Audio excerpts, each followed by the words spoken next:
Hello बच्चों, let's see this question. बच्चा question क्या बोलता है कि surface tension is force per unit length and pressure is force per unit area. Now answer the following questions on basis of dimensional analysis which relation can not be obtain dimensional analysis.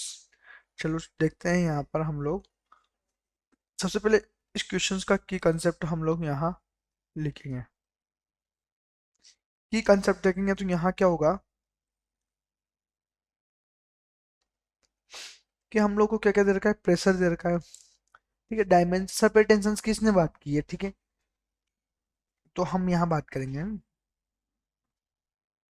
कि हम अगर pressure के लिए बात करेंगे, सबके लिए अलग अलग लिखेंगे। किस प्रेशर के, अगर इस पर प्रेशर के लिए हम बात करेंगे तो ये प्रेशर है,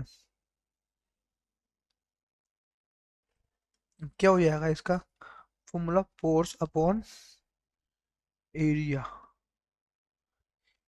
ठीक, अगर यहाँ प्रेशर की डायमेंशंस की बात करते हो आप, तो क्या होगी प्रेशर की डायमेंशन, क्या होती है भाई, m1 L-1 T-2। ठीक है, प्रेशर क्या होता है, फोर्स अपॉन एरिया। ठीक है, फो- यहाँ पर इसकी फोर्स की क्या होती है, m1 L1 T-2। और एरिया की क्या होती है भाई, लाइन इंटू बीट, तो L2। ठीक, m1 L-1 T-2, ये m1 हो जाएगा, L-1 हो जाएगा, और ये T-2। तो ये हो गया हमारे पास प्रेशर की। तो यहाँ अगर हम चेक करते हैं तो दोनों ही सेम है, तो इट मीन से तो क्या है हमारे पास करेक्ट है। ठीक है, तो होगा हमारे पास। अब अगर हम चलते हैं यहाँ आगे, और इसने सेकंड बोला हम लोगों से वॉल्यूम, तो वो वॉल्यूम, तो इसके लिए इसका कंसेप्ट क्या होगा हमारे पास कि जो वॉल्यूम होता है बच्चों, लेंथ इनटू एरिया इसने लिखा है कि कंसेप्ट में इसका वॉल्यूम का क्या होता है हमारे पास formula, length into breadth into depth. तो L3 में इसकी डायमेंशंस लिख दूंगा यहाँ, लेंथ का L होगा, एरिया को हम लोग L2 लिखते हैं। तो ये भी एकदम करेक्ट है। ठीक है, तो मैं क्या बोलूंगा, ये भी क्या है हमारे पास करेक्ट है। ठीक है, तो अब थर्ड की तरफ चलते हैं कि थर्ड हमारे को क्या बोलता है। ठीक, अब देखो थर्ड थर्ड में क्या बोलता है कि थर्मल एनर्जी, क्या बोला वो, थर्मल एनर्जी किसकी इक्वल बता रहा है ये, मोमेंटम का स्क्वायर और मास का। ठीक, अब थर्मल एनर्जी की बात करें, थर्मल एनर्जी क्या होती है बच्चा, डायमेंशन m1 L2 T-के, ये होती है।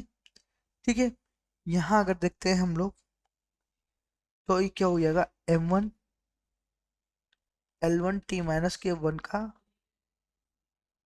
स्क्वायर, ये m-के 1।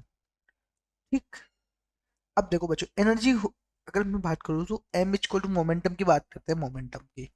ये जो मोमेंटम है बच्चों, तो मोमेंटम m इक्वल टू होता क्या है, ये m p इक्वल टू क्या होता है बच्चों, अगर मैं बोलता हूँ कि जो p है, मोमेंटम है p, वो mv होता है। mv होता है ऑब्वियसली, क्या होता है बच्चों, p इक्वल टू mv होता है। तो p की वैल्यू अगर हम लिखते हैं तो m की वैल्यू तो m1 होगी। वेलोसिटी क्या होती है, L1 T-के 1, तो उसको हम लोग डायमेंशंस लिखते हैं p इक्वल टू mv। तो अब इसको हम आगे अगर सोल्व करें बच्चों, तो ये क्या हो जाएगा यहाँ से, तो ये हो जाएगा m1 L2 T-के 2। ठीक, क्या हो जाएगा यहाँ से, m2 L2 T-के 2। ठीक, ठीक है, m1 L1 L2 T-के 2, और ये क्या हो जाएगा हमारे पास m-के 1। ठीक, यहाँ से हमारे पास m1 L2 T-के 2, और यहाँ से देखेंगे तो ये क्या हो जाएगा हमारे पास m1 L2 T-के 2। इट मीन्स ये भी इक्वल है, ये भी क्या है भाई हमारे पास इक्वल है। ठीक है, अब नेक्स्ट चलते हैं हम लोग यहाँ फोर्स की तरफ।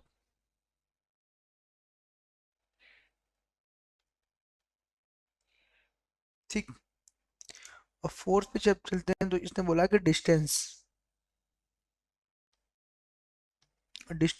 Equal to velocity upon sorry into time.